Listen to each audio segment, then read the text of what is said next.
महापालिकेचे आयुक्त सुनील पवार, उपायुक्त राहुल रोकडे, उपायुक्त पंडित पाटील यांची मंगळवारी अचानक बदली झाली। त्यांना लोकसभा निवडणूक आचारसंहितेचा फटका बसलाय। स्वजिल्ह्यात पदावर नियुक्त असलेल्या अधिकाऱ्यांना आता परजिल्ह्यात जावे लागत आहे। सध्याच्या कार्यरत असलेल्या ठिकाणी 3 वर्षांहून अधिक काळ सेवा केलेल्या आणि स्वजिल्ह्यात नियुक्त झालेल्या महापालिका आयुक्त, अतिरिक्त आयुक्त, उपायुक्त यांच्या बदली संदर्भात निवडणूक आयोगाने सोमवारी राज्याच्या मुख्य सचिवांना आदेश दिले होते। त्यावरून मंगळवारी नगरविकास विभागाने बदल्यांचा आदेश जारी केला।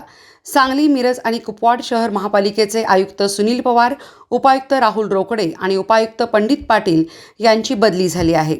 बदलीनंतरच्या त्यांच्या पदस्थापनेचा आदेश स्वतंत्रपणे निघणार आहे। आयुक्त सुनील पवार, उपायुक्त रोकडे व पाटील या तीनही अधिकाऱ्यांचे मूळ गाव सांगली जिल्ह्यातील आहे।